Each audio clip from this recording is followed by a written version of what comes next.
Wouldn't it be great if we were going to go to the time and trouble and expense to invest in advertising or some sort of marketing effort for our business or organization, our community groups, our creative endeavors, that we knew it was standing out, that it was representing our unique voice as opposed to just washing in with and being related to and compared to just about everything else out there in the market?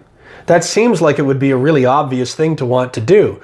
But in my experience, on both sides of the equation, both as the people that, or as the person that's booking and activating the advertising on behalf of the business, and the one trying to help other businesses with their advertising, I can tell you that's not what happens.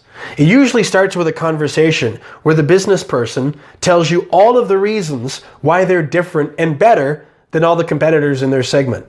But what happens is, when it comes time to whittle that down into a message that is spoken, that is shown, that is written, 9.9 times out of 10, it ends up getting diluted down into something that looks, feels, sounds pretty much just like everything else out there in the market. Why? Why? Isn't the point to stand out? Well, people are the same as businesses, in my opinion, in this regard. Because we're afraid. We say we want to stand out, but to just be ourselves and to tell a different story causes a lot of anxiety and fear, which is ironic because that's really kind of the point. We want to stand out. We don't want to sound and look and feel like everybody else. But what happens is there are 3 really common ad traps that I see just about everybody falling into. I've fallen into it, and I'm constantly monitoring what I'm doing. I'm like, okay, am I just comparing what I see everybody else doing and then trying to do something like that? Am I just filling in the blanks on these bullet points because I think that's what I'm supposed to do? It's an easy trap to fall into. And again, I got to monitor this day by day. I'm not saying I'm great at it, but I'm aware of it. Here's what they are. Price, quality, service. Everybody says they have the best of those. Almost everybody, anyway. Listen to the ads on the radio. Watch what you're seeing on TV. Really look at what you're seeing online. Take a look at what people are writing on their social media updates. What they're writing on their websites sounds, feels.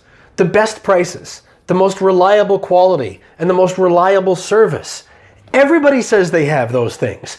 And you might have those things, but if that's what you're saying, then you're just turning your marketing effort into your word against mine. And I'm still sitting here wondering, as the potential customer, what does that mean to me? You might have the best price. You might have the highest quality in your segment, and you might have the best service. But if that's what everybody else is saying, who am I supposed to believe as a potential customer? What we've got to do is take that and give it what they call social proof, or tell more of a story. So for instance, if you have legacy is another thing that can both help and also hurt in today's economy, especially if we're after some younger people that like things that are new and hip and innovative and fun. So if you're leading with, we've had the highest quality and the best service for the last 50 years. That's something that you absolutely should be proud of. Absolutely. And we know that the truth is that in order to be in business that long, you have got to be innovative and agile enough to be able to adapt to a lot of change and embrace different trends to continue to grow and be relevant in your business. But understand that some people are going to hear and see something like that and think they're dinosaurs.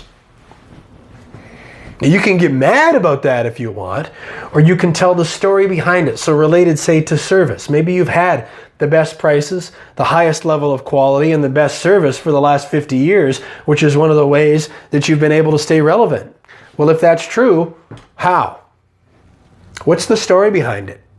What are some of the obstacles that you faced that you had to overcome, or that previous generations had to overcome? What were some of the toughest times that you had, and how did you see those through? What were some of the ways that you had to change to be able to adapt and grow your service to remain relevant to customers over that time? And what are you doing now to continue to do the same thing to stay up with the trends and the times and connect to me, your potential customer? Tell me a story. Don't just tell me that you've got the best prices, that you've got the highest quality, and you've got the best service. Everybody says that. What you have that nobody else has is your story, your reason for being in the business that you're in. Please, please don't be afraid to tell it. It's the one thing you have that nobody else does, and I guarantee will set you apart if you do it authentically. Hey, if you like this video, make sure to subscribe so that you get notified of future content like this. And if you're really serious about growing personally and professionally, get over to my website at kevinbulmer.com. Jump onto the email newsletter. It's absolutely free, but that way you'll stay up to date with all sorts of great ideas and empowering insight through episodes of my podcast and the various guests that join me there, videos, blogs, future events, and a whole lot more. Till then, thanks for watching. Be yourself and keep growing.